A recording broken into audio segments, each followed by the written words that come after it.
მოგესალმებით პოდკასტი სოციალური დემოკრატიისთვის. დღეს მე-13 ეპიზოდს ვწერთ. ვისაუბრებთ მე თამარ ცხადაძე, ფილოსოფოსი, მერაბ ქართველიშვილი, სამართალმცოდნე და ვახუშტი მენაბდე, პოლიტიკური სამართლის სპეციალისტი, სამივე ვართ მოძრაობა სოციალური დემოკრატიისთვის წევრები და დღეს 1 ოქტომბერია, როდესაც ამ ეპიზოდს ვწერთ და არის ქართული ოცნების ხელისუფლებაში მოსვლის მე-13 წელი შესრულდა, ამიტომ დღევანდელი თემები, რა თქმა უნდა, იქნება ერთი მხრივ მიმდინარე პროტესტი, წინააღმდეგობის მოძრაობა და ასევე მისი მომავალი, მაგრამ ასევე ვეცდებით გარკვეული შეხედულებები გამოვთქვათ და შევაჯამოთ ქართული ოცნების მმართველობაში საქართველოს მიერ გავლილი გზის 13 წელთან დაკავშირებით და ასევე შევეხებით აუცილებლად იმ საკითხს, რომელიც დღეს საქართველოში ალბათ ყველას აინტერესებს, უმცირე და ასევე ბევრს აღელვებს 4 ოქტომბერს, რა გველის 4 ოქტომბერს, თუ შეიძლება ასე ჩამოვაყალიბოთ. პირველი, რა თქმა უნდა, მინდა დავიწყო ისევ, როგორც თქვი, ვერ ჩავატარებთ ამ თარიღს კომენტარის გარეშე. 1 ოქტომბერი 2012 წლის იყო, როდესაც ნაციონალურმა მოძრაობამ არჩევნების გზით გადააბარა ხელისუფლება ქართული ოცნების კოალიციურ მთავრობას და მინდა რომ გარკვეული შეჯამება გავაკეთოთ გავლილი გზის. მე თვითონ მინდა აქვე აღნიშნო ის, რომ ბევრი ადამიანი, ვინც დღეს ქართული ოცნების კრიტიკოსია და წინააღმდეგობაშია ჩართული, უყვართ ხოლმე თქვა, რომ უკვე მაშინ ხედავდნენ წაგვიყვანდა და რა აირჩიეს მათ, ვინც აირჩიეს ქართული ოცნების სახით. თუმცა მაინც ვფიქრობ, რომ ასეთი ერთმნიშვნელოვანი ეს გავლილი 13 წელი არ არის და უფრო ნიუანსურ და ისტორიულ ანალიზს საჭიროებს. მე რა ვარ და მე მარტო დამეხმარებოდი ამ საკითხთან მსჯელობის დაწყებაში იმ პირობით, რომ მე და ვახუშტიც ჩაგერთვებით. კი, ცხადია. მადლობა თამარ, თან დღეს 1 ოქტომბერია, სანამ შემოვიდოდით ამის ჩასაწერად, მანამდე წავაკითხებ იძინა ივანიშვილის ეს განცხადება გამოდო 13 წლის. ნუ უსტარი გამოდო და აქვე სანამ იძინა ივანიშვილის განცხადებაზე ვილაპარაკეთ, გონი ჩვენი გაზეთია, რომელიც ჩვენ პირველი ნომერია, თვეში ერთხელ გვექნება ხოლმე და გარკვეულ ადგილებზე ყოველკვირეულად ჩვენი მოძრაობის წევრები იქნებიან იქ და ამაზე ვისაუბრებთ, რაც აქ წერია, რა ხედვები და გეგმები გვაქვს ჩვენ მათ შორის და ალბათ უფრო საინტერესოა ვიდრე დღეს ბიძინა ივანიშვილის მიერ გამოქვეყნებული უსტარი. უბრალოდ ხო, სანამ ვისაუბრებთ თლიანად ამ 13 წელზე, ალბათ რაღაცნაირად დავყოთ ფაზებად, ხო? პირველ რიგში 2012 წელი მართლა ისეთი მდგომარეობა იყო ქვეყანაში, რომ ცვლილებები ჩემთვის გარდაუვალი იყო, აუცილებელი იყო და ისეთი მდგომარეობა შეიქმნა, რომ მხოლოდ ერთი ალტერნატივა დარჩა ბოლოს, ხო? იქაც მაპოლარიზებელი გარემოებები იყო, რომ დარჩენილი იყო მხოლოდ ორი ძალა და ისე მოხდა, რომ ბოლოს ნაციონალ მოძრაობა და ქართული ოცნება და ის შეცვლა, რაც მოხდა, ჩემი აზრით, დღევანდელი გადმოსახედიდან, რა საშინელებას მივიღეთ, მიუხედავად ამისა, მგონია, რომ 2012 წლის ცვლილება ეს იყო აუცილებელი, მათ შორის ქვეყნის იმდროინდელი განვითარებისთვის. უბრალოდ ფაზებად რომ დავყოთ 2012-დან 2025-მდე როგორ მოვედით, ალბათ ბევრი და ძალიან დიდხან შეგვიძლია ამაზე საუბარი, უბრალოდ მე ძალიან მოკლედ ვიტყვი და მე დარწმუნებული ვარ ვახუშტით და შენს თამარ დაამატებთ. ერთი რაც არის ოცნება მოვიდა ცხადად ბიძინა ივანიშვილის კოალიციით, მიუხედავად ამისა, აქ ხო ძალიან ბევრი პარტია, ძალიან ბევრი ადამიანი გაერთიანებული იქნებოდნენ ეს უფრო მეტად პროდასავლური რაღაცა ალასანიას პარტია, რესპუბლიკელები, იყვნენ ცოტა კონსერვატორებიც, ბევრი ჯგუფი იყო მოკლედ რა. ანუ ესეთი იდენტობა ამ კოალიციას არ გააჩნდა, ხო? გარდა იმისა, რომ იყო ანტი-სააკაშვილი, ანუ იმ სისტემის, იმ რეჟიმის მოწინააღმდეგე. 2012-დან 2016 წლამდე რომ ავიღოთ პერიოდი, პირველი ვადა ოცნების, ჩვენ პირველივე ვადაში ხედავთ თავიდან რომ არის რაღაცნაირად შედარებით რბილი, იმიტომ რომ კონსოლიდირებული არ არის ძალაუფლება, არ არის ყველა ინსტიტუცია ოცნების დაქვემდებარებაში, არის რაღაც ადგილობრივი მუნიციპალიტეტებში ჯერ კიდევ ნაციონალური მოძრაობის დროინდელი საკრებულოები, იქ ხედავთ რაღაცა ნაბიჯებს, როგორ ხდება გადმობირება ნაციონალურ მოძრაობის და პირველი ეტაპი 2012-13 წლებში იწყება ნაციონალურ მოძრაობის წევრების ოცნებაში პორტირება, ხო? და პირველად როცა ოცნებამ კოალიცია იშლებოდა და ალასანიას პარტია გადიოდა, ნახეთ როგორ შეივსო ოცნება, შეივსო ნაციონალურ მოძრაობის კვოტით გასული პარლამენტის წევრები და მათ გადაურჩინეს უმრავლესობა. 2016 წლის პერიოდში უკვე როცა მოვდივართ, ხედავთ რომ აი რაღაცა ეს ოცნება უკვე არაკოალიციურად, არამედ როგორც დამოუკიდებელი პარტია, კოალიციის შლეიფს იხსნის, გადის მთლიანად რაღაც ამ თანამშრომლობის გზიდან თქო იგივე რესპუბლიკელებისგან, იგივე ალასანიას პარტიისგან, არც ყველა სხვა წევრსაც, კონსერვატორებსაც იქ თუ არ ვწდები, მაშინ გუბასიანი კიდეც პარტიაც ხო იყო, ეროვნული ფორუმი ისიც აღარ უნდა იყოს, ვინ შემოხვალთ როგორც ქართული ოცნების პარტიის წევრები ამბობს. და ფაქტობრივად ამას კოალიციური მართლობა აღარ უნდა რომ ერთპიროვნულად მართოს და საბოლოოდ მოიპოვებს საკონსტიტუციო უმრავლესობას და ამის შემდგომ უკვე ჩვენ ნაცვლად ხედავთ რომ ინსტიტუციური რაღაცნაირად მიტაცებას იწყებს. ყველგან თავისი კადრები ინიშნება, ყველა ინსტიტუცია მათ ხელში რჩება და ხდება, ერთადერთი შეიძლება სახალხო დამცველი გამოვყოთ, რომელიც მეტნაკლებად დამოუკიდებელია ამ დრომდე რა აი ბოლო პერიოდამდე ხო და ოცნების გზა უკვე ნათელია რომ მათთვის ერთ-ერთი მთავარი მნიშვნელოვანი წინაპირობა ეს არის უმრავლესობის ძალაუფლების მართლობის რაღაცნაირად შენარჩუნება. ოღონდ აი ამ პერიოდში ისიც უნდა ვთქვათ რომ 2012-დან 2020 წლამდე პერიოდში კითხვა არ ისმის ოცნების გეოპოლიტიკურ კურსთან დაკავშირებით. იქ არის კრიზისი და პრობლემები, რომ რაღაცა რუსეთთან შერბილებული პოზიციებია, ნატოსთანაც ინტეგრირების ნაწილში ნაკლები კეთდება, ევროკავშირთანაც შეიძლება მეტი გაკეთდეს, მაგრამ იდეაში რაღაცა გაცხადებული კურსი ყველა პრემიერის, მათ შორის ბიძინა ივანიშვილის, არის რომ ეს დასავლეთი არის ჩვენი არჩევანი და ეცვლილებებიც ოცნებამ ამ პერიოდში გაატარა და მოდი ვთქვათ რა, ეცვლილებები აბსოლუტურად არასისტემურად ტარდებოდა, ყველაფერი რაც შეიძლება ვთქვათ ევროკავშირის ასოცირების ხელშეკრულებით ნაკლის ვალდებულებები იყო, რომელმაც რაღაცა მცირე გაუმჯობესებები მოიტანა, შეიძლება ფურცელზე და არა პრაქტიკაში, მაგრამ რაღაც გაუმჯობესებები კანონმდებლობის ნაწილში და მოვედით 2020 წელს, როგორ ხო, ძალიან რთულ მდგომარეობაში იყო 19 წელი, გავრილოვის ღამე წოდებული, იყო შემდგომ უკვე დაპირება და გადაგდება პროპორციულ არჩევნებთან დაკავშირებით, თავისი წევრების გამოყოფა, შარლ მიშელის რაღაცა შეთანხმების კრიზისი იწყება არჩევნების შემდგომ პერიოდში, როცა ოპოზიცია არ შედის, ხდება დაპატიმრება შემდგომ ნიკა მელიას, მოკლედ, ბევრი რაღაც ხდება, ანუ აქ უკვე ცხადია, რომ ქართული ოცნება ეს არის ძალა, რომელიც ძალაუფლება არის მისი, უკვე გაცხადებულია, ძალაუფლების შენარჩუნება მისი მთავარი ამოცანა და უკვე მესამე და მეოთხე ფაზა რომელიც შეგვიძლია ვთქვათ რომ იწყება 2021-ში ჩემი აზრით და 22-ში უბრალოდ ეს ჩანს უფრო მკაფიოდ ეს არის ირაკლი ღარიბაშვილის მობრუნება ახლიდან და ოცნება რომელიც რაღაცა საერთაშორისო ტრენდებს მიყვება ხოლმე მიხვდა რომ ტრენდი იცვლებოდა და უკვე ნაციონალისტური რაღაც ულტრამემარჯვენე რიტორიკა უნდა აერჩია და პირველად ის 2021 წლის 5 ივლისი როცა ეს გამოაჩინეს რაღაცა დაიწყეს ეროვნულ რაღაც თვითყოფადობაზე საუბარი გადავეც 2022 წელს დაიწყო რუსეთი შეიჭრა უკრაინაში და დაიწყო ეს სიცხლიანი ომი და ოცნებაც ხდება რომ ეხა ძალაუფლების შესანარჩუნებლად საჭიროა რაღაცა იდეების, ეგრეთ წოდებული იდეების რაღაცა სინერგია თავის ხედვაში და თლიანად იწვის მათ შორის საგარეო კურსსაც იწყებს უკვე ღია დაპირისპირება თქვა დასავლეთთან, ან კონფრონტაციაში შედის, ანუ ხო იყო ბალანსის პოლიტიკა, ვინმე თუ ამბობდა რომ არ იყო პროდასავლური ბალანსის პოლიტიკას მაინც იცავდა, არანაირი ბალანსი, პირდაპირ ღია თავდასხმები აქეთ იქიდან, დასავლეთის მხრიდან და ოცნების მხრიდან ერთმანეთზე, საგარეო კურსი რომელიც სრულიად გაუგებარია, ანუ ვერ გაიგებ ხო, ვინ არის მისი ზურგი ან ასე შემდეგ, არანაირი განცდა არ შევა, ჩინეთ შეიძლება თვეში 5 ჯერ ხდება ყობახეთზე, მაგრამ ვერ ვხედავთ ვერანაირ რაღაცა უფრო მეტ სტრატეგიულ კომუნიკაციას კავშირებს მათ შორის და 2022 წლის აი ამ შემდგომ იწყება შემობრტანები ამ კანონების, რომელიც თავში შეიძლება ვიღაცებს შეებოდა განცდა, რომ რა მოხდა გამჭვირვალობისა და ეს ის იყო რა, თითქოს ერთი NGO-ების გამჭვირვალობა და საბოლოოდ ყველა ხვდებოდით, ყველა არა, მაგრამ ბევრი ხვდებოდით, რომ ეს იყო შემოტრიალება, დაწყება უკვე მთლიანად აი იმ პროცესებით, სადაც მოვედით. ეს არის უკვე ცხადად, შეგვიძლია ვთქვათ, ავტორიტარული რეჟიმი, აი არჩევნების შემდგომი პერიოდი თუ ავიღებთ და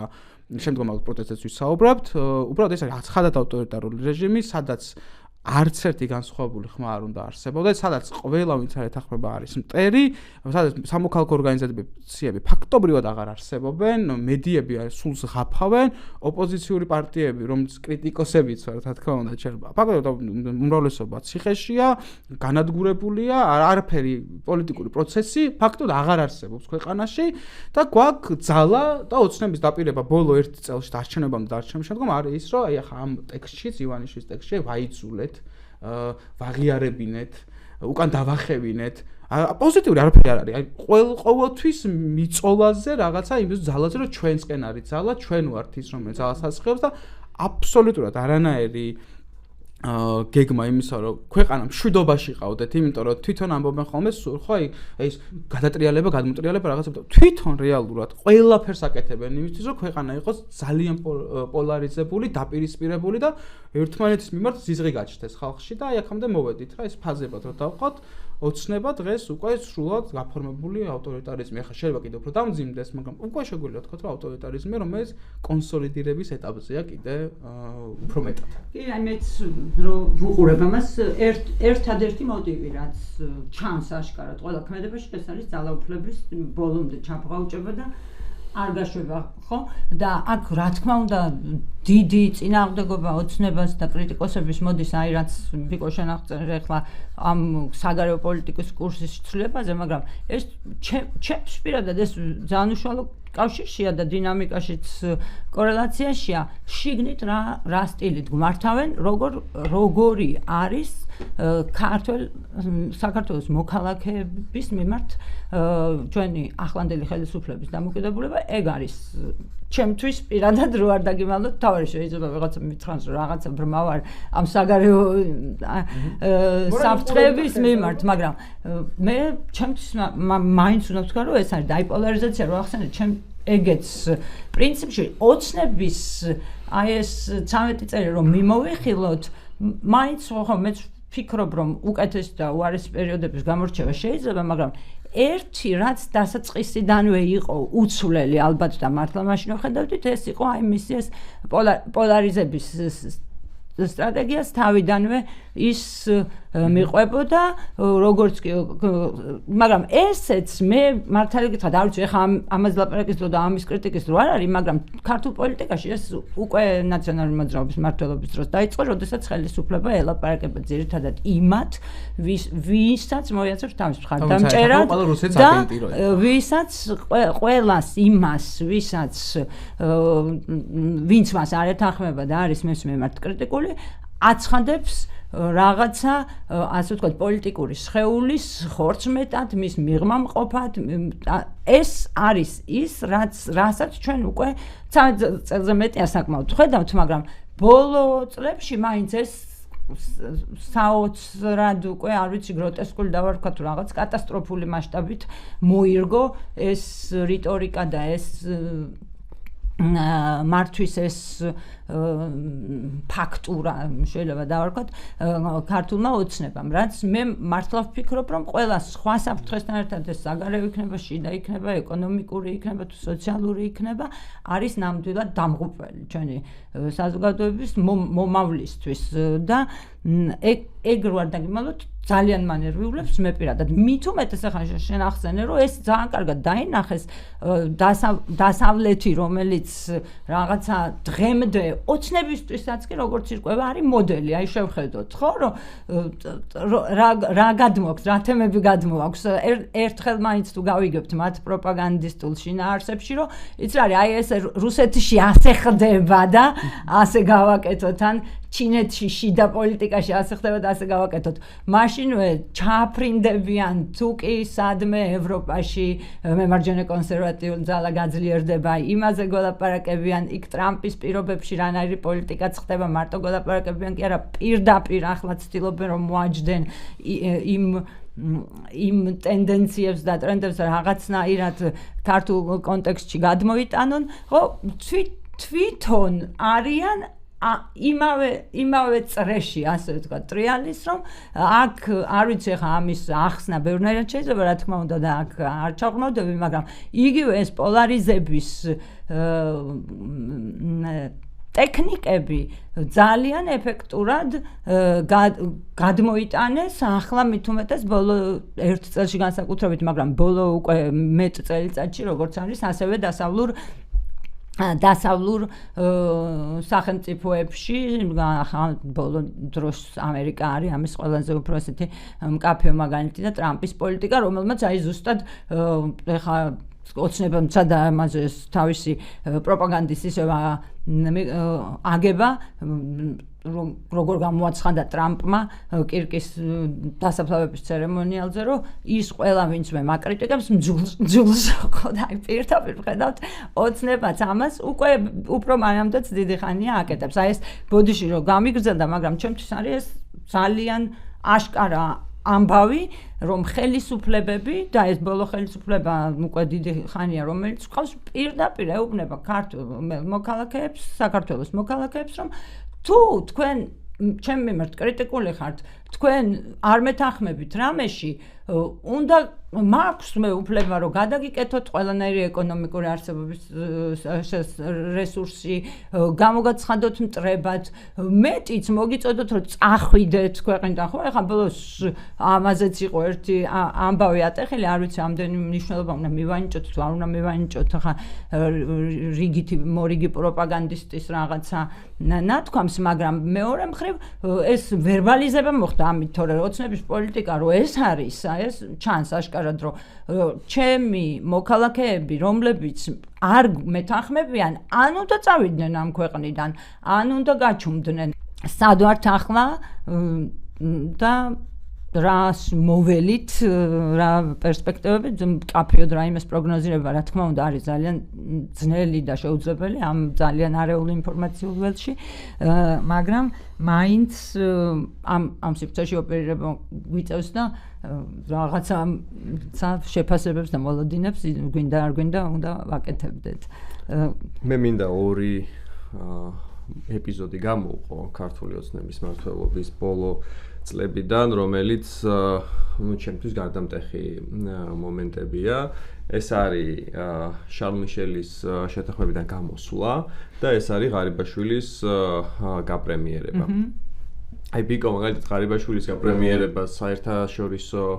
განზომილებაში განიხილა, მაგრამ ამავდროულად ღარიბაშვილის გაპრემიერებას ჰქონდა შიდა პოლიტიკური მნიშვნელობაც. ამ დროს ქართული ოცნება აცნობიერებს იმას, რომ მან დაკარგა მხარდაჭერა საზოგადოების ისეთ ნაწილში, რომელიც კონსერვატორულად არ არის განწყობილი და გადაწყვიტა ღარიბაშვილის გაპრემიერებით, რომ მთელი თავისი რესურსი ჩაედო იმ ამორჩეველთან მუშაობაში, რომელიც იზიარებდა ამ კონსერვატორულ ღირებულებებს.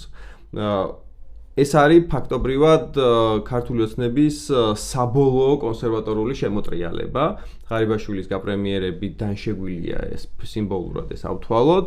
და იწყებს ლაპარაკს აი მონიშნულად საკუთარ ამორჩეველთან, რასაც შენ ლაპარაკობ და სხვას არავის აღარ ელაპარაკება გარდა ამ კონსერვატორული ამორჩევლის. ეს არის ერთი ეპიზოდი, მეორე ეპიზოდი, როგორც თქვი, ეს არის შარლ მიშელის დოკუმენტიდან გამოსვლა, სადაც საბოლოოდ რის მანიშნებელი იყო ეს მოქმედება, რომ ქართული ოცნება საბოლოოდ აცნობიერებს იმას, რომ თუ ის მიყვება იმ გზას, რასაც მისგან ითხოვს რასაც მისგან ითხოვენ დემოკრატიული ძალები, არა აქვს ამას მნიშვნელობა საერთაშორისო დონეზე იქნება ეს თუ ქვეყნის შიგნით, თუნდაც თქვათ მოჩვენებითი დათმობებით, საუბრით გარკვეული, თქვათ 10-დან 5-ის გათვალისწინებით და 5-ის უარყოფით. რა სტრატეგიაც ჰქონდა, ხო, ქართული ოცნება წლების განმავლობაში, როგორ მოქმედებდა, რომ რაღაც 10-დან 8-ს გაითვალისწინებდა და 2-ს ყველაზე მნიშვნელოვანს არ გაითვალისწინებდა, მაგრამ შარლ მიშელის დოკუმენტზე უარის თქმის მომენტისთვის აცნობიერებს, რომ ნებისმიერი ასეთი დიალოგი, ამიერიდან ნებისმიერი ასეთი დათმობა შეიძლება მას დაუჯდეს ძალაუფლების დაკარგვის ფასად. რატო? შეიძლება უკვე იმიტომ, რომ დათმობების რესურსი ამოწურულია, ის 10-დან 8-ზე რო გეთანხმებოდა და 2-ს თავისთვის ტოვებდა ყველაზე მნიშვნელოვანს, ეს 8 აღარ დარჩა და მარტო ყველაზე მნიშვნელოვნები დარჩა და ეხა ეს ყველაზე მნიშვნელოვნები უნდა დათმოს. ან შეიძლება რაღაცა სხვა იყო ამისი მიზეზი, მაგრამ საბოლოო ჯამში ქართული ოცნება აცნობიერებს იმას, რომ ის რასაც მისგან ითხოვენ დემოკრატიული ძალები მაგაში შეყოლა ნიშნავს ძალაუფლების დაკარგვას და აქედან უკვე იწყება მისი თუ იქამდე ჩვენ ამას ვეძახდით რბილ ავტორიტარიზმს, უკვე ესეთი უხეშ ავტორიტარიზმზე გადასვლა. ქართული ოცნება ცვლის სტრატეგიას და გადადის უხეშ ავტორიტარიზმზე. უკვე ამ ეტაპიდან, მაგრამ როდესაც ის გადადის უხეშ ავტორიტარიზმზე, აცნობიერებს კიდევ ერთ რაღაცას, რომ ძალაუფლების დაკარგვა, ეს არ არის მხოლოდ ძალაუფლების დაკარგვა, ეს არის უკვე თავისუფლების დაკარგვაც და ეს არის მომენტი, როდესაც ის უკვე მშვიდად ვეღარ იქნება, იმიტომ რომ დანაშაულები აქვს ჩადენილი. ამიტომ, როდესაც ქართული ოცნება ცდილობს ხელისუფლების შენარჩუნებას, ის არა მხოლოდ ძალაუფლების შენარჩუნებას ცდილობს ამ პროცესში, არამედ ცდილობს თავი გადაირჩიოს. ეს არის ძალიან მნიშვნელოვანი და ჩვენ თუ შევხედავთ აი მაგალითად რაც მოყვა აი ამ de facto პარლამენტის მიერ ჩატარებულ ვითომ რაღაცა გამოძიებას, ხო? იმიტომ კი არა რომ იქ არაფერი არის გამოსაძიებელი, ძალიან ბევრი რამე არის გამოსაძიებელი, მაგრამ არა მარტო ნაციონალურ მოძრაობის საქმეებში, ყველაზე ახლოს ქართული ოცნების საქმეებშია ბევრი რამე გამოსაძიებელიც, ხო? მაგაზე არა ლაპარაკი არის რა მოტივი, სამართლიანობის დადგენის მოტივი ქონდა, სამართლიანობის აღდგენის მოტივი ქონდა, ცხადია არა, ხო? ის ცდილობს ეს საპარლამენტო მექანიზმი გამოიყენოს ინსტრუმენტად და რას ამბობს? რომ ჩვენ უნდა ავკრძალოთ ფაქტობრივად მთელი ოპოზიცია, იმიტომ რომ როდესაც გადავაბარებთ ხელისუფლებას, მე ვიყოთ შვიდად, რომ ჩვენ არავინ არ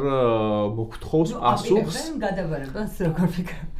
არა ეს რიტორიკაა, ხო? ეს რიტორიკაა.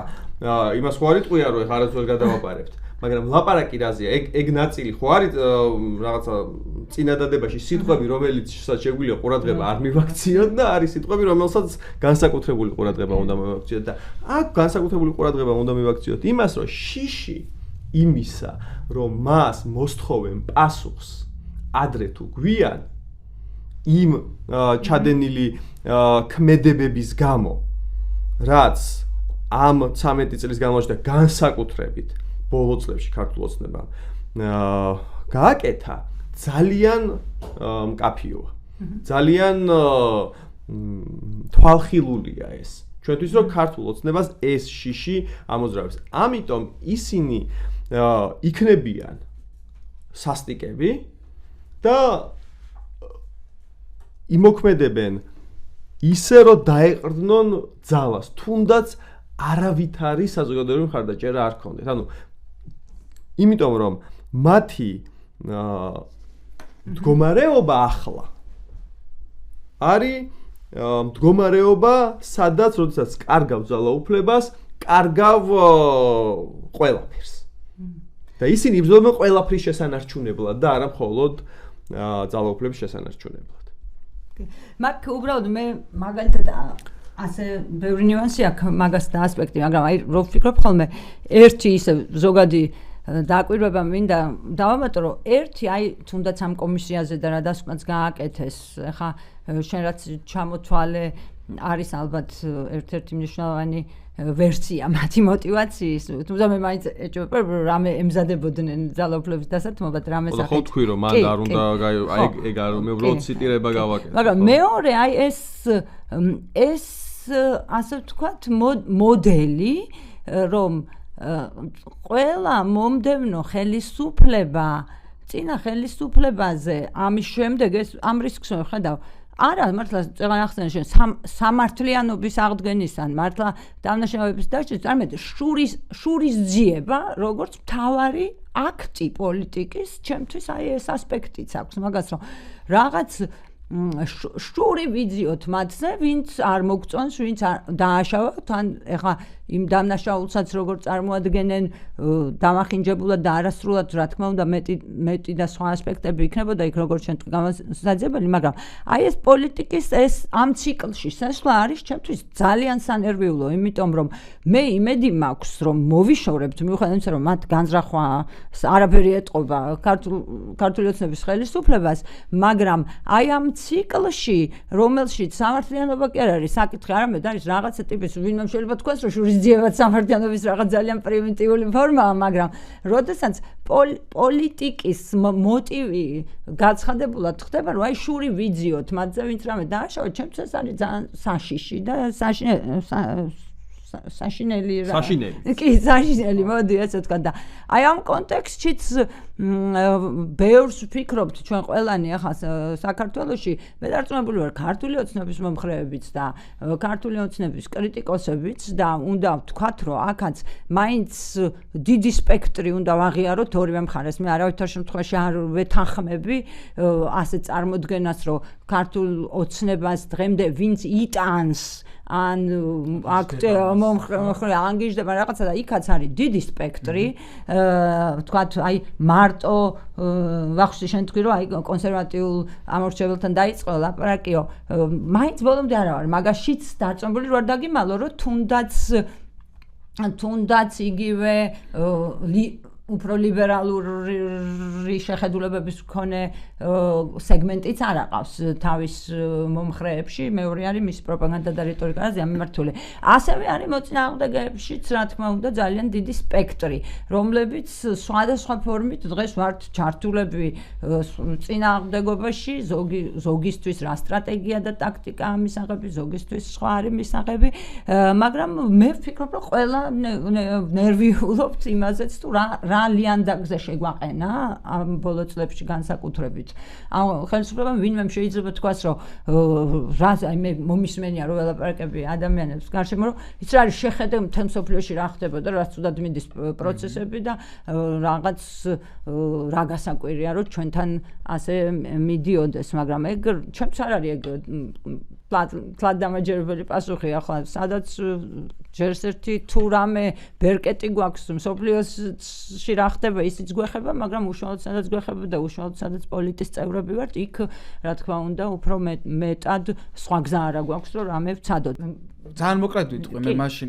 ერთ რაღაცით მე ვთქვახუშტი დაამატებს აი ზუსტად ოცნებაზე რო ლაპარაკობდი და იმ კომისიაზე ხო ცხადია გამოსაძიებელი ძალიან ბევრია და უბრალოდ იმ კომისიამ რამდენიმე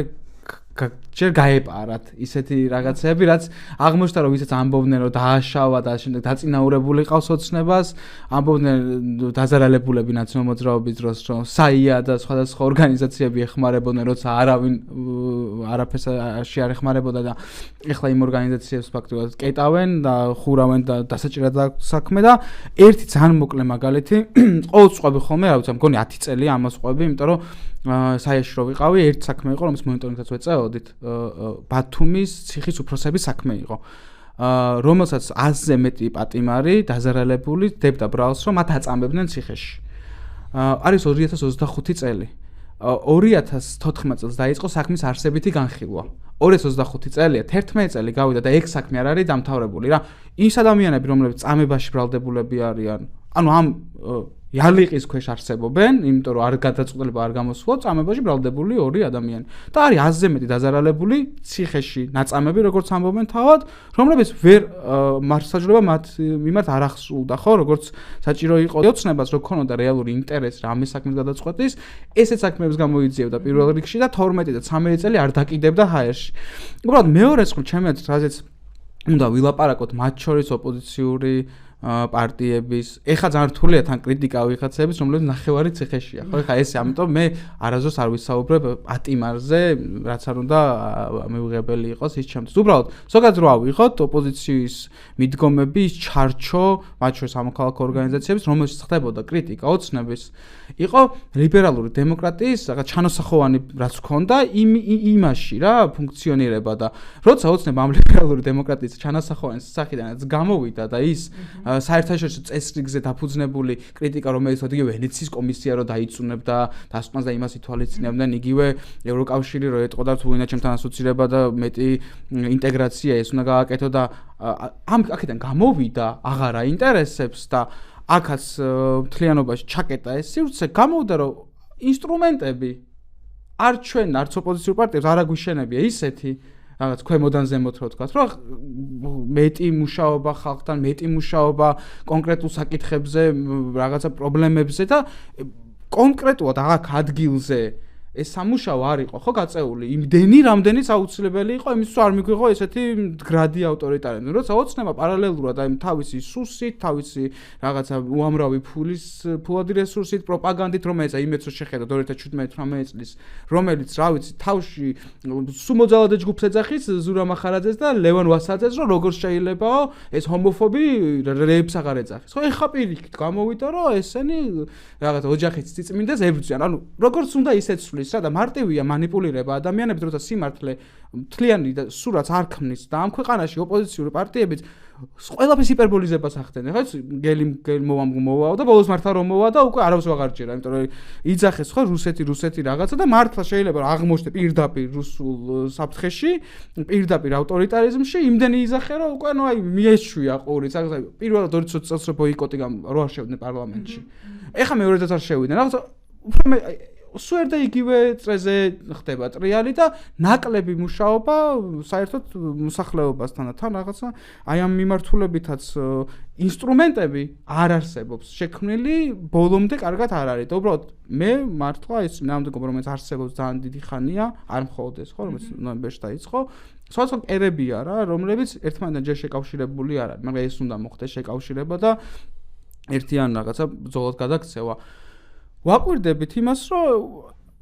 ეს სამუშაოს გაწევა ყველას ეზარება, ანუ გულისხმობ ოპოზიციურ პარტიებს. რაღაც აი ურჩევნია დაკიდონ რაღაც დღე, იმედები რაღაც ავიდეს, გაცხელდეს ტემპერატურა, ხალხი რაღაც აენთხოს, ჩვენ მაინც სამხრეთული ტემპერამენტის ხალხი ვარ და მე ისევ ახლიდან და სულ ერთ და იგივე წყალს შევდივართ, როცა არაფერს არ ვცვლით სამუშაოს ნაწილში და მათ შორის ახლა ალბათ მე ვისაუბრებ ამაზე, მაგრამ ჩვენი ამოცანაც მოძრაობის რომელიც ლაპარაკობთ, ეგ არის რომ ეს სამუშაო უნდა გაწიო, რაც არ უნდა რთული იყოს, ხანგრძლივიან, დამღლელიან, დამქანცრელი, წინააღმდეგობით პარალელურად შენ რაღაც უნდა ააშენო. რაღაცა დობები უნდა შექმნა და აი ახლა ვახუშტისთანაც ალბათ საინტერესო იქნება, აი აქ ზოგადად ეს ინსტრუმენტები რა გქონდა ან რა არ ქონდა შენი აზრით რა გაუშვით ხელიდან და ეს რა დაგვრჩა უკეთ რა ეგეც საინტერესოა რა შეგვეძლო უკეთ ხო ბევრი არაფერი არ ქონდა მარტო პარადიგმა და ეს პარადიგმა იგივე ლიბერალურ დემოკრატიაში არ იყო გამყარებული კონკრეტული მყარი ინსტიტუტებით რომელიც შეძლებდა ამ ლიბერალურ დემოკრატიის პარადიგმის შენარჩუნებას, ამიტომ ძალიან ადვილად მას შემდეგ რაც საერთაშორისო მხარდაჭერა დაკარგა იმ ძალებმა, ვინც ამ წესრიგს უწევდნენ ანგარის ფაქტობრივად დღეს გავლენას ვეღარ ახდენენ პოლიტიკურ პროცესებზე და ქართული ოცნების ავტორიტარიზმი ხელსაყრელ მდგომარეობაში აღმოჩნდა. სწორედ იმის გათვალისწინებით, რომ მას არაფერი მყარი არ დარჩა, არ დახვდა, რომელიც წინააღმდეგობას გაუწევდა ამ ავტორიტარიზმის ფორმირებას. მაგრამ მე მინდა ეხა მეორე საკითხზე გავამახვილო ყურადღება, თამარ შენ აღნიშნე, რომ მარტო კონსერვატორი შეიძლება არ ყავდეს ქართულს. მაგრამ მაგას ჩემთვის მნიშვნელობა არ აქვს. თავარი არის თვითონ ქართული ოცნება ვის განიხილავს, ვის ელაპარაკება, ვის მონიშნავს საკუთარ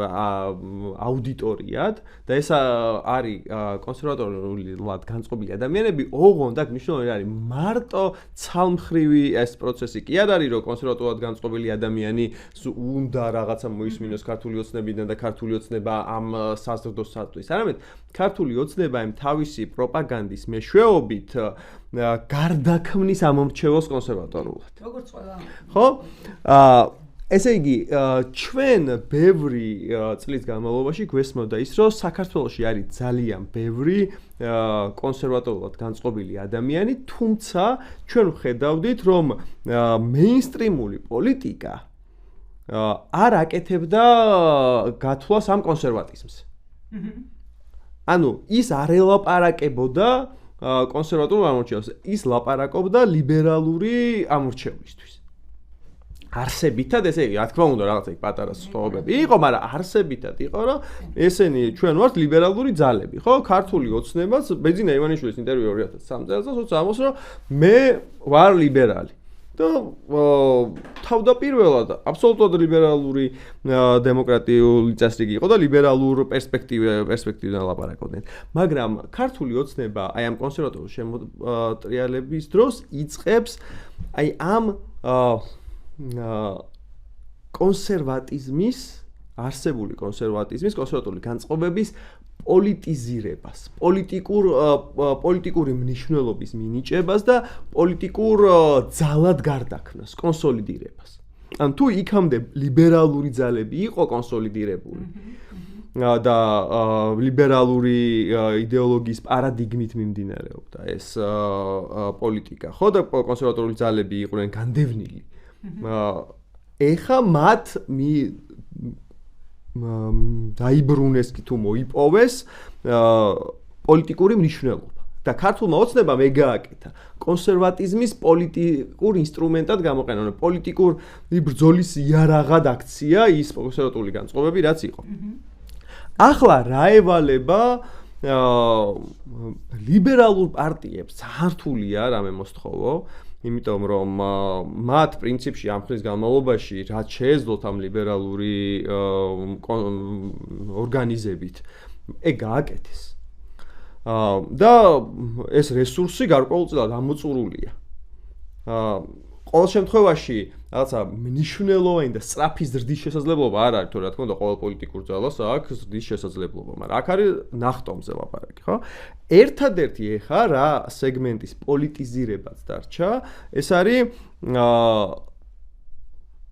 სოციალური და დემოკრატიული უკმაყოფილება. იმიტომ რომ ამ ქვეყანაში არის ხალხი, ვისაც დამოუკიდებლობის მოპოვების შემდეგ მუდამ აქვს განცდა იმის, რომ არ არის ქვეყნის მართვის პროცესში ჩართული, ანუ მას არავინ არ ეკითხება, ანუ არ მიუწვდება ხელი საკუთარი ბედის განკარგვაზე, ვიღაცები არის ვინც ამას უწყვეტს და არის ხალხი, ვინც უკმაყოფილოა იმით, რომ მისი სოციალური მდგომარეობა არ არის დამაკმაყოფილებელი. აქაც როგორც კონსერვატორული განწყობის შემთხვევაში იყო ეს საჭირო. გვაქვს ჩვენ პოლიტიზირების პრობლემა. როგორც კონსერვატორული განწყობები არ იყო პოლიტიზირებული, მაგრამ აღმოჩნდა, რომ დიდი პოტენციალი აქვს ამას და ქართულმა ოცნებამ ეს დაინახა და გააკეთა. ასევე არსებობს დემოკრატიული და სოციალ-დემოკრატიული უკმაყოფილების რესურსი, რომელიც უნდა გამოიყენოს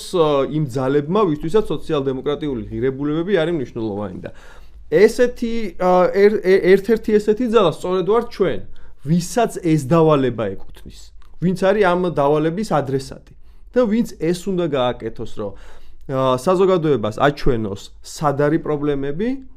დემოკრატიის და სოციალური პოლიტიკის და ეკონომიკური პოლიტიკის თვალსაზრისით, ვინ არის ამაზე პასუხისმგებელი, როგორ შეიძლება ამის გადაჭრა და ის რომ ჩვენ ვართ აი ეს ხალხი, მოძრაობას კი არ გულისხმობ, აი ვისაც აი ეს სოციალ-დემოკრატიული უკმაყოფილების განწყობა აქ დაუფლებია. აი ეგ ხალხი ვართ, ვისაც შეგვიძლია ამ პრობლემის გადაჭრა და აი ამის გარშემო უნდა კონსოლიდირდეთ.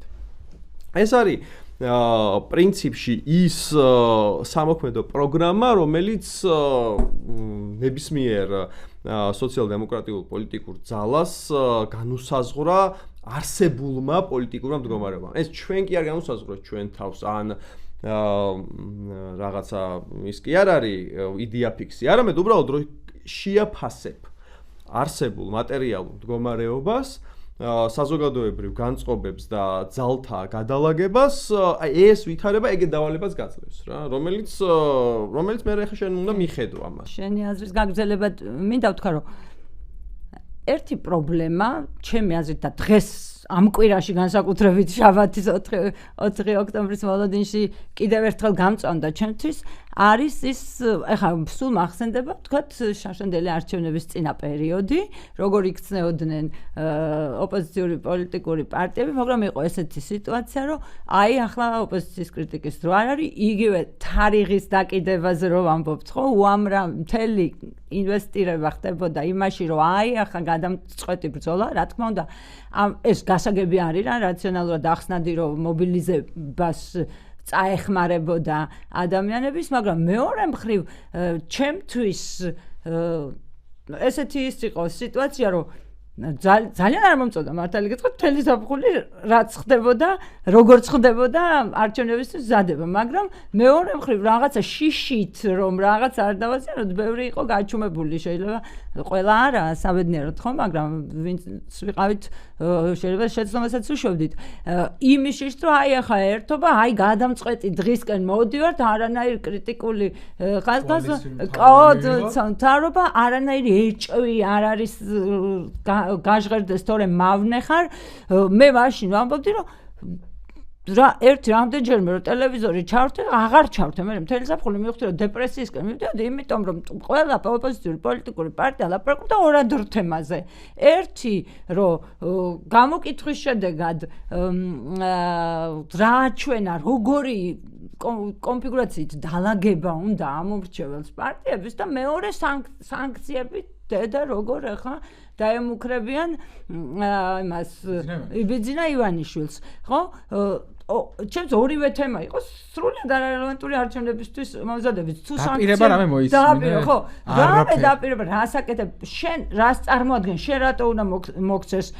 ხმა ადამიანმა რატო ხარ უკეთესი ამაზე საერთოდ ხა ალბათ გაზვიადებაა და იქნება რაღაცებიც მაგრამ მეორე ასპექტი არის ჩემთვის აი ეს რომ იგივე თქვათ ეს ძალიან დიდი კამპანია რომ არ მინდა ეხა რაღაცა ისე გამოვიდეს რაღაცა ურემი რომ გადაბრუნდება და გზამე რომ გამოვიდეს ნიშნის მოგავით ამბობენ რომ ეს ისა მაგრამ მაინც ეს ამხელა კამპანია რომ ვერ გააყალბებენ და რამე ეჭვის გამოთქმა ამაზე ხო მაშინაც იყო ეს გარემო არ ვიცი დამეთანხმებით თუ არა ამაზე რომ აი ეს და ერთი პატარა რომ აი ოცნების მხარდაჭერ სპექტრზეც რომ ლაპარაკობდა აქეთ მხარეს სპექტრზე ცოტა როგორი რაღაცა იცი რომ ბევრ შემთხვევაში ესეთი განცდა გვაქვს რომ აი ამ რაღაცა თავარი საქმის თითქოს არ დაზიანების შიშით ადამიანები იქეთაც და აქეთაც ეშინიათ რომ იყვნენ კრიტიკულები ხო და რაღაცა ეჭვი გამოთქვან კითხვის ნიშანი დასვან ცოტა უპატიოსდებთ ნახეთ ჩემთვის ეს დინამიკა როგორია რომ ავიღოთ აი სულ ვამბობთ ხოლმე რომ ოცნების პროპაგანდას კაცო ამ სისულელეს როგორ იჯერებს ხალხი არ იჯერებს ბევრი არ იჯერებს მაგრამ ხმასაც არ იღებს იმიტომ რომ ესე თავდაცვის ასე მგონია ესეთი მექანიზმი აქვს რომ ეს ჩემზე არ არის გათვლილი ასე მგონია აქეთ მხარესაც ბევრ რაღაცაზე არსებობს ბევრი კრიტიკული კითხვა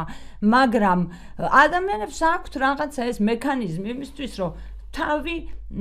იზოლირება გააკეთო რომ მე ახლა ვიცი რისთვის ვიბრძვი ვიღაცა ჩემთან ერთად თუ რაღაც ვინც იბრძვის და ძალიან არასწორ რამეებს ამბობს და აკეთებს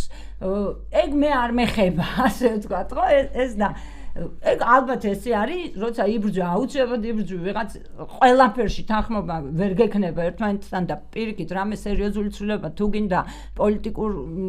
ბრძოლაში აუცილებლად უნდა ისწავლო ასე ვთქვათ ისეთ ადამიანებთან ერთად დგომა და ბრძოლა ვინცაც ყველაფერში არ ეთანხმები მაგრამ აი ეს კრიტიკული და ეჭვების გაჟღერების ჩახშობა ჩემი აზრით არის ნამდვილად კატასტროფისკენ მიმავალი გზა და ამას რომ ვამბობ მარტო ამ კრიტიკულ მხარეს არ ვამბობ მე ესე მგონია რომ ოცნებას ვინც ახლა ფიქრობს რომ ოცნების ხელისუფლებაშია საქართველოს ხსნა ისიც რომ აი ეს რაღაცა მარტო ტრაიბალურ ერთპოლუსზე მოხვედრის გამო არ იყოს ჩუმად და კაი შენ აირჩიე ოცნების ხელისუფლება შენ უთხარი რა არ მოგწონს ხო არ მოგწონს ყველაფერი ხო ეს ბევრჯერ გამიმეორებია ახლა ამის დრო არ არის ოცნება ეუბნება ახლა ამის დრო არ არის იქეთაც რომ ახლა ამის დრო არ არის აქეთაც რომ ახლა ამის დრო არ არის ალბათ არის ეს ეგეთი დროები რომ მართლა ახლა ამის დრო არ არის მაგრამ ეს ვერ იქნება უსასრულოდ დიდხანს და ამაზე ამიტომ ძალიან მნიშვნელოვანია ლაპარაკი აი ერთი დინამიკა მე რაც ძალიან არ მწონს რომ ისევ ახლა მე დარწმუნებული ვარ, ვინც არის წინააღმდეგი, მართლა ფიქრობს, უმრავლესობა რომ ოცნება არის წასასვლელი ხელისუფლებაში, მაგრამ აქ ხელისუფლებიდან ბოდიშიდან, მაგრამ აქ მიზნებში თანხმედრის მიუხედავად ადამიანები სხვადასხვანაირად ხედავენ რეალობებს, სხვადასხვანაირად აფასებენ მიზეზშედეგობრივ ჯაჭვებს და ამის გამო თქვათ ზოგიერთი ოპოზიციაში მყოფი არჩევნებში შევიდა, იქ რაღაცა ეჭვებიც არსებობს, მაგრამ ამას რო თავიდანვე ვიღაცა აქეთ სხვა სტრატეგიას იღებს. აი ხა დღესაც 4 ოქტომბერს გვეუბნებიან, რომ ნაწილი გვეუბნება, რომ რაღაცა მზადდება დიდი მშვიდობიანი დამხობა. არ ვიცი რა უნდა გავიმეოროთ, მშვიდობიანი დამხობა. სიტირებთ უბრალოდ. მეორე მხრივ პროტესტში და წინააღმდეგობაში მყოფი ადამიანების დიდი ნაწილი ამბობს, რომ ეს რაღაცა გაურკვეველი გეგმა ჩემთვის, მაგრამ მე ვაგრძელებ წინააღმდეგობას, რაც აბსოლუტურად გასაგებია, მაგრამ ამაზე ლაპარაკიც თითქოს არის ყველა არის რაღაც ბევრი ყოველ შემთხვევაში, თუმცა არ ვიტყვი ეს უხერხული თემა, რაღაცა ყველა ერიდება. უხერხული თემა ხო და მე ვფიქრობ, რომ აი აქ რო ესე იგი ასე საკითხის დაყენება, რომ აი ეს კი ან არა არის სრულიად არაადეკვატური, იმიტომ რომ მართლა ამაზე მინდა რა დღეს მოვასწროთ მსჯელობა ძალიან ბევრი სხვადასხვა ადამიანი 4 ოქტომბერზე ამყარებს დიდ იმედს. ამ ადამიანთაგან ბევრი ოღონდ არ ეთანხმება იმას, რომ 4 ოქტომბერი გამოცხადდეს გადამწყვეტ ბრძოლად, იმიტომ რომ ამაშიც ხედავს ძალიან ბევრ სხვადასხვა ტიპის საფრთხეს. ერთი მხრივ თუ მართლა გადამწყვეტი აღმოჩნდება, შემდეგ როგორ განვითარდება, ზოგი ამაზე ნერვიულობს და ზოგი იმიტომ რომ თუ გადამწყვეტი არ მოხდება, შემდეგ უფრო დიდი ფრუსტრაციის ტალღა, აი როგორც წეგან მივახსენებ, თქვა შარშანდელი ოქტომბრის არჩევნების შემდეგ დადგა რამდენიმე ხნის განმავლობაში, რომ საერთოდ არ ვიცოდით რანაირად უნდა გაგვეგრძელებინა ხო წინააღმდეგობა და აი ეს საკითხი ცოტა ისეთი ძნელი არის ძალიან დღეს ცოტა ისეთი საკითხიც იყო რომ რა უნდა თქვა ძალიან მკაფიოდ თუ არ ჩახვალ განხილვაში ხო ესე კი ან არა პასუხი ვერ ექნება ისევ და არავითარ შემთხვევაში მე ვფიქრობ რომ არ უნდა ჩაკეტოებრე არა თქვენ ხო არ უნდა დავემორჩილოთ აი ამ რაღაცა შიშს და თქვათ ვილაპარაკოთ იმიტომ რომ ჩვენს მოძრაობაშიც და სხვანაცნობებშიც უკვე დიდი ხანია ამაზე განხილვები გვაქვს ჯელობა უთანხმოებები გვაქვს ვიღაცა უფრო მეტრისკს ხედავს ვიღაცა ალტერნატივას ვერ ხედავს ვიღაც არასერიოზულად იღებს ამ რაღაცა დაპირებას და რისკებს იმაში ხედავს რომ აი ამ თარიღზე ასეთი დიდი ფსონის დადებას ცდილობს ზოგი და ასე შემდეგ და აი ამაზეც მინდა რომ რაღაცა ისე არ დავამთავროთ რომ ცოტა შეიძლება რაღაც გვიან მივედით ამ საკითხზე რომელიც ეს ხდებოდა თუ ჩვენ ბევრიში და ვინც არის ბევრიში და განხილვა ქონია მე მგონი არც და სამალი რომ ჩვენ მოძრაობაში ერთ-ერთი თავარი რაღაცა ღირებულება ისაა რომ ბევრს ლაპარაკობთ მსჯელობ და მათ შორის ძალიან ბევრი განსხვავებული პოზიციებიც ფიქსირდება ხოლმე და ესეთი იყო ეს რაღაც ეს საკითხიც მათ შორის რომელიც ისეთია ხო კონტროვერსიული შეიძლება იყოს და მადლობა ყველას ვინც იყო ჩართული ამ მსჯელობაში ერთი რიცხვიც მინდოდა თავში ხო ძალიან კარგად აღნიშნე აი ეს ოპოზიციის კრიტიკასთან დაკავშირებით რომ აი ჩემი აზრით თავი პრობლემა არჩევნების წინარე პერიოდის მართვის იყო რომ სტრატეგიული კომუნიკაციების კუთხით იმართა არჩევნებს. სტრატკომულად არ არის გამართლებული უპასუხოთ მშვიდობის ნარატივს, სუვერენიტეტის გავჩუმდეთ იმ საკითხზე, ანუ რაღაც ფაშისტურ კანონებს რომ ან ეს არ არის პოლიტიკა არ არის სტრატკომი რა, კი ძალიან მნიშვნელოვანია, მაგრამ მხოლოდ ის ვერ იქნება. და ეხლაც გონე რაღაც სტრატკომულად და ესე უყურებენ ამას რა, ყოველ ჯერზე და მათ შორის 4-ზე როცა ლაპარაკობთ, აი ვინ ლაპარაკობს, ეგეც უნდა თქვათ რა. ეხლა არ შევალ ადამიანების ესე განხილვაში, უბრალოდ აი დაუკვირდეთ საქართველოს მოსახლეობის დიდი უმრავლესობა ადამიანი, რომელიც გეუნებოდა დეკემბერში, ეხლა რომ აი 60 დღეში ოცნება იშლება, ის აღარ იქნება უმრავლესობა, მეტი აღარ დაგჭირდება. რო გეუბნებოდა რომ ვივამედიდან ჩემი ხელით ფიზიკურად გამოვიხსნი. რო გეუბნება რომ ნიკამელია უნდა შეცვალო პარტიის თავმჯდომარე გავხდე ვიბრძოლე ამისთვის და მე უცბად მოულოდნელად მივდივარ ჯანმრთელობის პრობლემების გამო და მე ორ თვეში ბრუნდები რევოლუციურ ლიდერად. ანუ არ არის სერიოზული. ჩემი აზრით, ეს დამოკიდებულება რა საქართველოს და ეუბნები რომ მშვიდობიანად მე დავამხობ 4-ში და საღამოს 8-ზე უკვე ახალი მთავრობა მეყოლება. მე ესეთ ტყუილს ვერ ვაკადრებ. ჩვენ მოქალაქეებს რომ ეხლა უთხრა რომ იცი რა 8 საათზე ბიძინა ივანიშვილი მოსკოვში იქნება გაფრენილი აი რაც ლელოსაც ჰქონდა თუ გახსოვთ წინა საარჩევნად რომ დარჩა 5 დღე აი არ არის არ უნდა მოექცე შენ მოქალაქეს ისე რომ ფუჭი იმედები რაღაცა ილუზიები შეუქმნა ცხადია წინააღმდეგობა არსებობს ეხა არ ვისაუბროთ ამაზეც ბევრი პოზიციებია ხო როგორი უნდა გაგრძელდეს როგორი იყო აქამდე რა კრიტიკა არის რა პლუსები ქონდა ერთი ცხადია რომ ბევრი ადამიანი წინააღმდეგობა ჩართულია. შეიძლება ყოველდღიურად არ არის, მაგრამ ეს წინააღმდეგობა არსებობს. ჩვენი მოძრაობის პოზიცია ალბათ ეს წინააღმდეგობა კიდევ უფრო მეტად უნდა გავრცელდეს და მეტად უნდა ვიმუშაოთ სხვადასხვა ჯგუფებთან ხალხში, იმიტომ რომ ესეც შეუძლებელია. 4 ოქტომბერზე როცა საუბრობთ, მე მაქვს განცდა რომ თქვენ თქვით რომ ბევრი სხვადასხვანაირად უყურებს. აი მაგათ ვიღაცა ამშვიდობიანი დამხობა იქ გამოაცხადებულმა მთავრობას ხო ბურჭულაძეს, ღაბეიშვილის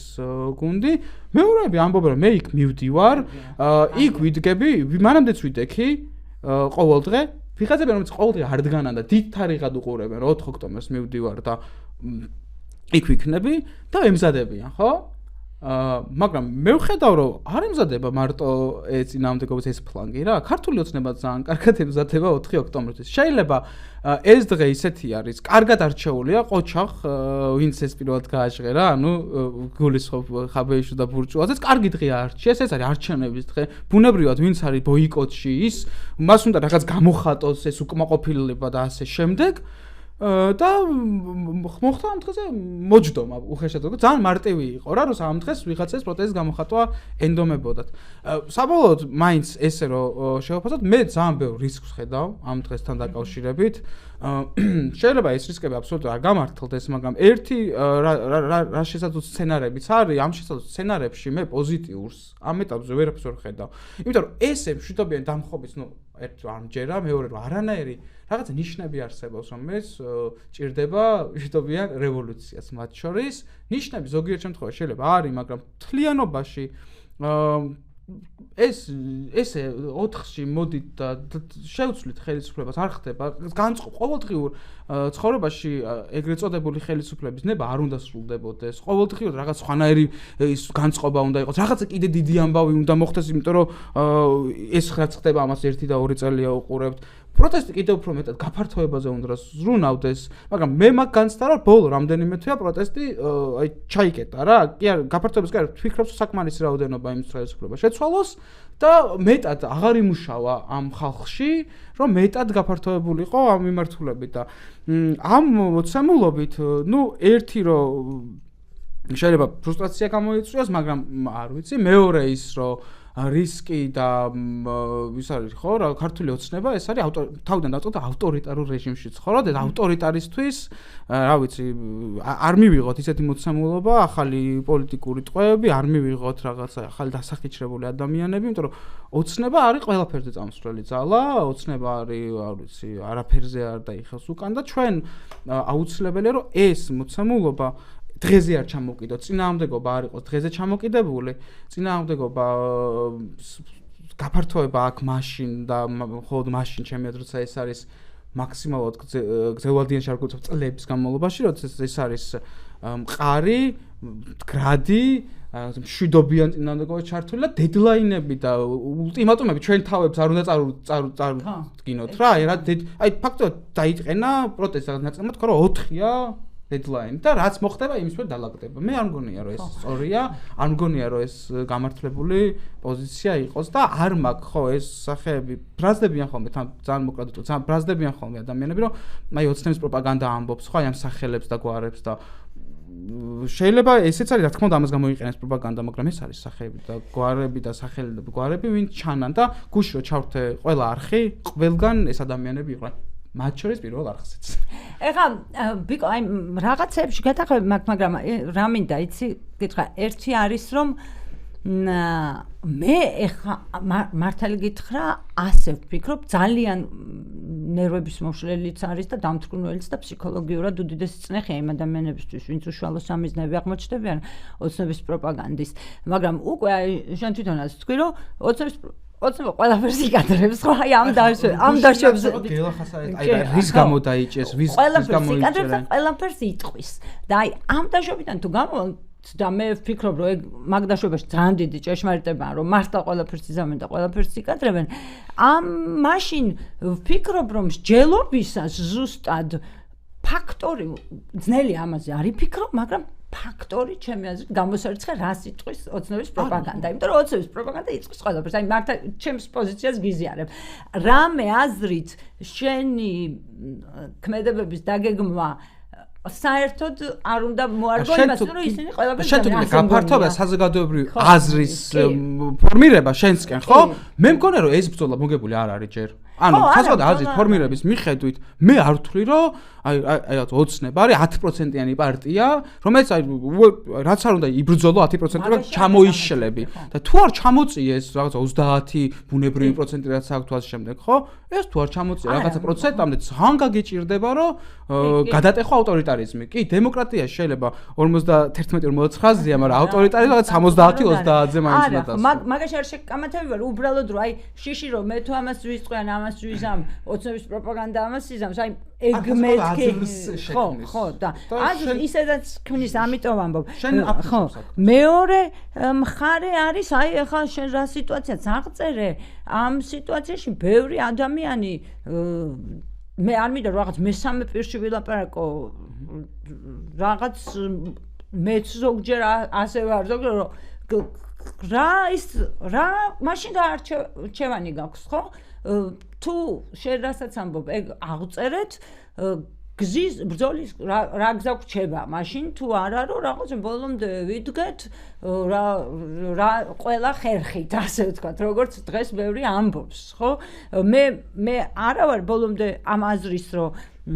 ყველა ხერხი მაინც უნდა რაღაცა არჩიო ხერხები მით უმეტეს როდესაც პასუხისმგებლობაც გაქვს სხვა ადამიანებზე ხო ეხლა ეგ მარტო შენი თავგანწირვა რო იყოს სხვა ამბავია მაგრამ როდესაც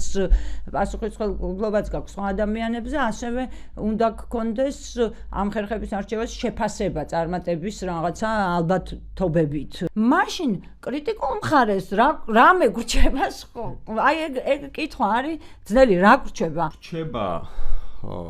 სტრატეგია როგორ გავაკეთოთ უკმაყოფილების პოლიტიზირება. რაზეც ვილაპარაკე და ამიტომ ამას აღარ გავშლი. უბრალოდ ამას აი ამ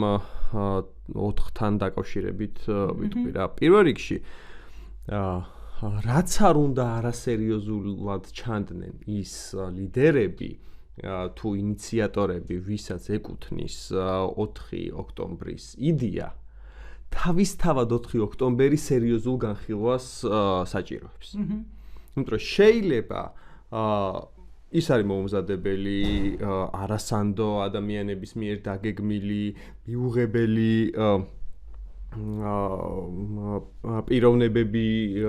და პოლიტიკური ხედვების მქონე ხალხი არის ამაში ჩართული. ეს ერთი საკითხია. მაგრამ მეორე საკითხი არის ის, რომ 4 ოქტომბერმა პოვა გამოხმაურება ფართო საზოგადოებაში. და უკვე მასში ჩართული არის საზოგადოების ის ძალები, რომლებიც იმსახურებენ სერიოზულ განხილვას, რაც არ უნდა არასერიოზულები იყვნენ მისი ინიციატორები. ამიტომ ჩვენ ამ პერსპექტივიდან უნდა შევხედოთ 4 ოქტომბერს. მე ვიზიარებ აბსოლუტურად იმას, რომ ცვლილებებს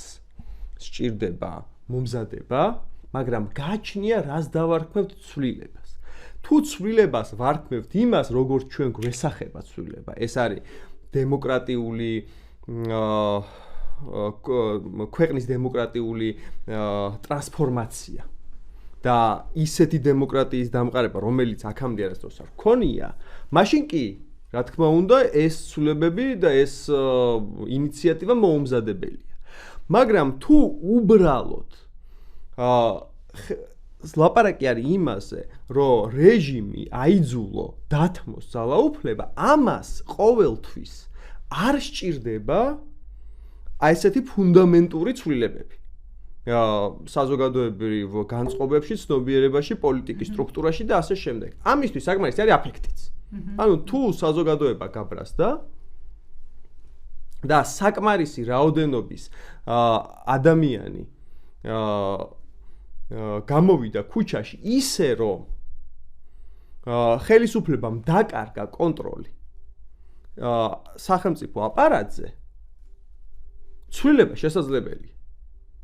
რეჟიმის ცვლილება ამ შემთხვევაში მაგრამ ეს არ იქნება ცვლილება ჩვენი აზრით ამიტომ ჩვენთვის რა არის მნიშვნელოვანი ჩვენთვის მნიშვნელოვანი არის რომ ვიფიქროთ არა მხოლოდ რითი განსხვავდება ჩვენი პოლიტიკური ხედვა სხვა ძალების პოლიტიკური ხედვისგან მაშინ როცა პოლიტიკური ძალების დიდი ნაწილი მხოლოდ 4-ზე ფიქრობს და 4-ში ამთავრებს ფიქრს ჩვენ უნდა ვიფიქროთ 5-ზეც ჩვენთვის მნიშვნელოვანი მხოლოდ ის კითხვა კი არ არის რა მოხდება 4-ში ჩვენთვის კითხვა არის რაც არ უნდა მოხდეს 4-ში 5-ში რა უნდა გავაკეთოთ ამიტომ პასუხისმგებლიანობა სწორედ იმას გულისხმობს ჩემი აზრით პოლიტიკური ძალის რომ იფიქროს სცენარებზე როგორ შეიძლება განვითარდეს მოვლენები და კონდეს გეგმები იმის მიხედვით თუ აი ამ სცენარებიდან რომელი იქცევა რეალობად რომ დარჩეს ადეკვატური პოლიტიკურ პროცესებში და ამიტომ ძალიან მნიშვნელოვანი არის ის რაზეც ჩვენი მოძრაობა ამ ხნის განმავლობაში მუშაობს იმიტომ რომ ჩვენ ეს მუშაობა დავიწყეთ მას შემდეგ რაც ჩვენ გადავწყვიტეთ რომ არჩევნებში მონაწილეობას არ ვიღებთ იმიტომ რომ ეს არ არის ის არჩევნები რომელიც შესაძლებლობას მისცემდა ჩვენს პოლიტიკურ ძალას საკუთარ ხო პარტიას არ ვართ მაგრამ ნუ არ დავიწყეთ ხო მოქმედება შესაძლებლობას მისცემდა ჩვენ პოლიტიკურ ძალას საკუთარი თავი გამოეტანა საარჩევნო მარათონში როდესაც მივიღეთ ჩვენ ეს გადაწყვეტილება ჩვენ მაშინვე ვთქვით რომ ჩვენ პროცესებს კი არ მივენდობით ჩვენ მაგალითად რასაც აკეთებენ ბოიკოტისტები რომლებიც ამ აფექტის მხარეს აფექტის იმედად არიან ან რასაც აკეთებენ არჩევნებში მონაწილეები რომლებიც ავტორიტარიზმის მიერ განსაზღვრული ინსტიტუციური ჩარჩოს იმედად არიან ფაქტობრივად ორივე ეს ძალა რჩება იმ პარადიგმაში რომელსაც თავაზობს რეჟიმი უბრალოდ ერთი პოზიტიურად და მეორე ნეგატიურად თუმცა ისინი ამ პარადიგმას ვერ ცდებიან ჩვენ მაშინ ვთქვით რომ ჩვენ უნდა გავარღვიოთ ეს პარადიგმა ანუ რაღაცა ეს ხედვა ეს თამაშის წესები მარტივად რო ვთქვათ ანუ ორივე მხარე იღებს იმ თამაშის წესებს უბრალოდ ერთი ნეგატიურად და ერთი პოზიტიურად და ჩვენ ვთქვით რომ ჩვენ არ ვიღებთ ამ თამაშის წესებს და ჩვენ ვიწყებთ მუშაობას იმაზე რომ ჩვენი თამაშის წესები შევიმუშაოთ და რა არის ეს ჩვენი თამაშის წესები ჩვენი თამაშის წესები არის შემუშავება მომავლის ხედვის როგორი უნდა იყოს ეს ქვეყანა არა მარტო ის კი არა რომ რა არ გვინდა არამედ ის რაც გვინდა როგორი უნდა იყოს ეკონომიკა დემოკრატია სოციალური პოლიტიკა საგარეო პოლიტიკა და ასე შემდეგ ანუ როგორ უნდა ვუპასუხოთ ჩვენი საზოგადოების და ჩვენი საკუთარი თავის პრობლემებს ეს არის ერთი მომავლისკენ მიმართული აწმყოსკენ მიმართული ეს არის ჩვენ როგორ ვმუშაობთ რა ინსტრუმენტებს ვიყენებთ იმისთვის რომ გავდოთ ხიდები რაც შეიძლება ბევრ საზოგადოებრივ ჯგუფთან და მივედეთ რაც შეიძლება ბევრ ადამიანთან იმისთვის რომ აი ეს პროპაგანდის დიგიტალური კომუნიკაცია ჩავანაცვლოთ პირისპირ კომუნიკაციით და რაღაცა კომპიუტერებს და ტელეფონებით კი არ ველაპარაკოთ ადამიანებს პირისპირ ველაპარაკოთ ანუ როგორ ავაწყოთ ეს საკომუნიკაციო არხები ადამიანებთან როგორ დავამყაროთ მასთან ურთიერთობები და მესამე როგორ გავძლიერდეთ ჩვენ თვითონ იმისთვის რომ ეს იყოს არა მორიგი რაღაცა ერთ ლიდერზე დაკიდებული პოლიტიკური ერთობა არამედ ერთობა რომელიც იქნება დემოკრატიული და შიგნით ძლიერი, ხო? თუ ვთქვათ, ერთი ადამიანი დაიჭირეს ან ერთს მოუწია პროცესების და ანუ რაღაცა პირადი მიზეზებით ჩამოშორება ან რაღაცა როგორ არ ჩამოიშალოს სისტემა ერთი მხრივ ეს არის და მეორე მხრივ არის ის რომ ეს იყოს პოლიტიკური ერთობა რომელიც მარტო იმ რაღაცა რამდენიმე ჩვენთვის სასახელოდ ასეულ ადამიანს კი არ გაერთიანებს ჩვენ სასახელოდ რატო? იმიტომ რომ ზოგიერთ ქართულ პარტიებში ასეულობით ადამიანი არ არის გაწევრიანებული ესე აქტიურად. არამედ ის იქნება საზოგადოების ფართო ფენების ინტერესების წარმომდგენი ოღონდ თან ისე კი არა რომ თვითონ როგორც წარმოუდგენია ეს ინტერესი, არამედ ამ ხალხის მონაწილეობით, ანუ როდესაც ეს პოლიტიკური ერთობა საკუთარ ნაწილად გახდის საზოგადოების ფართო ფენებს და მის წიაღში, ასე ვთქვათ, შემოიყვანს. და ამაზე ეს არის ძალიან მნიშვნელოვანი ჩვენთვის და სწორედ ამით უნდა განსხვავდებოდეთ. ეხლა როგორ ხედავ ამ ცვლილებას, რომელიც შეიძლება 4-ში მოხდეს, ხო? ეს მე არ ვარ იმაზე, რომ ეს აუცილებლად ცუდი იქნება. ეს შეიძლება არ იყოს ის, როგორც ჩვენ წარმოგვიდგენია, იდეალურ შემთხვევაში პროცესების განვითარება, იმიტომ რომ მომზადებული არ იქნება. და ამაზე სათანადო მუშაობა არ არის ჩატარებული, მაგრამ არსებულს რო აჯობებს, მაგისი შესაძლებლობა არსებობს. და რა არის ეს შესაძლებლობა? ეს შესაძლებლობა არის სივრცე თუნდაც გარკვეული პერიოდით პოლიტიკური სივრცის გახსნა, სადაც ექნება შესაძლებლობა პოლიტიკურ ძალებს უკეთეს პირობებში იმსჯელონ და იმუშაონ, ვიდრე ეს დღეს აი ამ გაფორმებულ ავტორიტარიზმშია. ანუ თუ ჩვენ შევხედავთ ამას გრადაციულად და არა ისე იდეალიზებულად, როგორც ჩვენ წარმოგვიდგენია, ხო? აუცილებლად ნეგატიური მიმართულებით პროცესები განვითარების ალბათობა არ არსებობს, ხო? არსებობს ალბათობა, რომ კი რაღაც მომენტში შეიძლება უარესად განვითარდეს, მაგრამ არსებობს ალბათობა და მე მგონია, რომ ეგ ალბათობა მეტია, რომ უკეთესი პირობები შეიქმნას, ვიდრე ეს ჩვენ დღეს გვაქვს. ძალიან მოკლედ ვიტყვი და შეგვიძლია ალბათ ასასრულისკენაც წავიდეთ, ხო? ხო, ერთი ხო, მე არ გამოვრიცხავ ამას. აი, უბრალოდ აი პროცენტულად რო თქვა 1% შეიძლება სადღაც დავუშვა რომ 4-ში რაღაცა ისეთი მოხდეს, რომ მეც ამას შეცვლის. უბრალოდ გააჩნია რა, როგორ და რანაირად ხდება, ხო? აი პროცესზე მინდობა ესე ძალიან საფრთხე შეიცავს ჩემი და კი ყველანაირად ქართული ოცნება პასუხისგებელი ძალა, აბა ვინ არის ხელისუფლებაში ყოფნას ეგ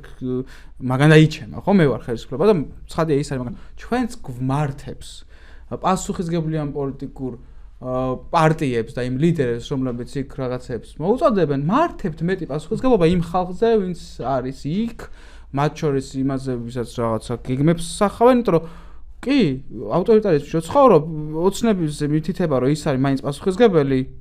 აღარა საკმარისი. შენც უნდა იგრძნო ეგ პასუხისგებლობა და ეგ მაგიჯებდა მე სწორედ იმ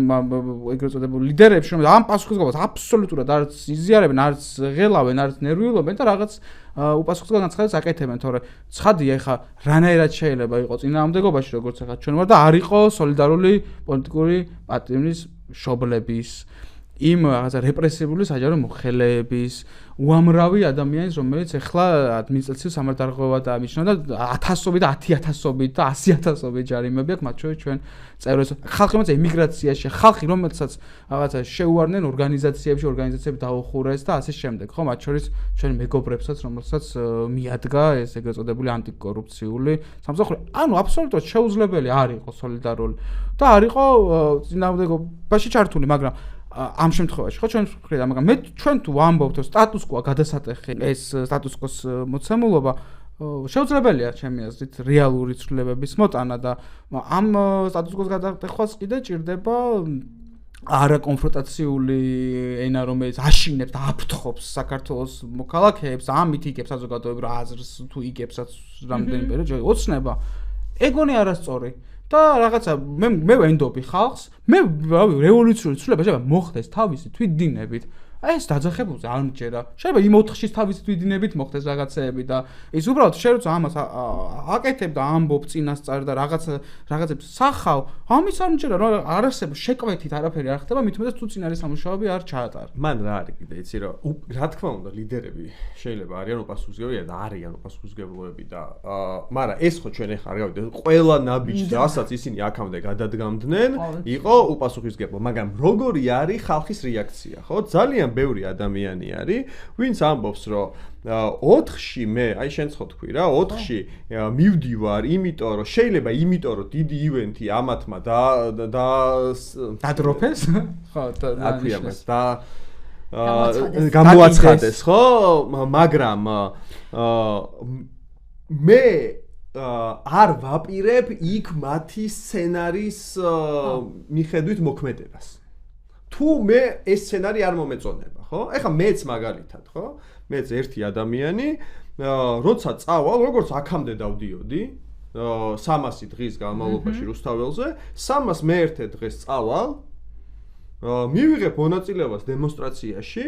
და როგორც აქამდე მე თვითონ წყვეტდი რა გამეკეთებინა და რა არ გამეკეთებინა მათ შორის დეკემბერში როცა ყველაზე ცხელი იყო ხო ისე გადავწყვეტ და ეს ამ ხალხმა ბევრჯერ აჩვენა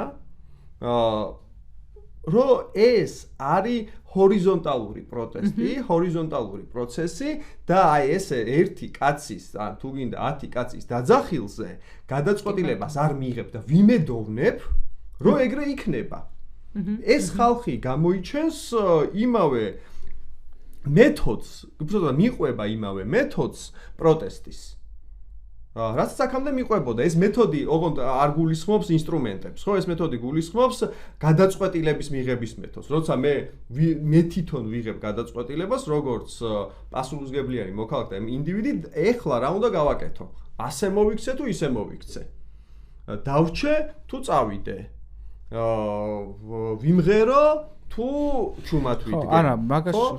ხო უბრალოდ უკან დავიხიო თუ მე ისევ ადგილზე დავბრუნდე და ასე შემდეგ ალბათ ასე წავიდეთ უკვე უბრალოდ პროტესტებზე როცა ვაკეთე ხა ვერ გავშლით ხო რა რისკებსაც ვხედავ მათ შორის ახლა რატო რა რისკებსაც ვხედავ 4-ზე კი არ ვამბობ ზოგადად პროტესტის იმიტაციების ნაწილს ხო ხა პოლიტიკურ პარტიებს რაღაც ნაწილს აქვს სურვილი და ლტოლვა ამის უბრალოდ ერთ ძალიან მოკლედ 28 ოქტომბრიდან 28 ნოემბრამდე ნახეთ როგორ მართეს პროტესტი თლიანად ოპოზიციურ პარტიები მართავდნენ სანამ ირაკლი კობახიძემ რაღაცა ჯიარ დააბრეხა იქამდე და ნახეთ რომ მათი ნდობა აბსოლუტურად ესე იყო და ეხლა უბრალოდ რეაბილიტაციის ამოცანა აქვთ რა ვიღაცეებს მათ შორის და თავის ძალა წარმოჩენის და ხო უბრალოდ რისკებზე უნდა მე მგონი ჩვენ როგორც პასუხისმგებელი ძრავა უბრალოდ რისკებზე საუბრობთ სხვადასხვა პერსპექტივით სხვადასხვა ნაწილში და უბრალოდ როგორც თქვით საუბრის აკრძალვა არ არის კარგი ნებისმიერ შემთხვევაში 4-ის შედეგის მიუხედავად ჩვენი გასაკეთებელი საქმე გვაქვს რომელიც გონია რომ შესაძლებელია სხვანაირად გონია რომ უკეთეს ქვეყანას ვერ მივიღებთ ანუ უკეთეს რა შეიძლება ამაზე ცოტა უკეთეს კარგ ქვეყანას როგორც გვინდა რომელსაც დაიფუძნება სოციალურ დემოკრატია ძალიან დიდი მადლობა რაღაცები ამ ლაპარაკში ჩამოვიყენებ იმიტომ რომ მეც მართალი გითხრათ ესეთი ორაზროვანი გზობები მაქვს იმედია საინტერესო იქნება ეს ეპიზოდი ჩვენი იმედია მოგთხოვთ მოусმინოთ ჩვენს პოდკასტ YouTube არხზე და გამოიწეროთ YouTube არხი ასევე ვართ ჩვენ Spotify-ზე და ყველა სხვა სოციალურ ქსელში ხუთშაბათს 8 საათზე მოგვისმინეთ მადლობა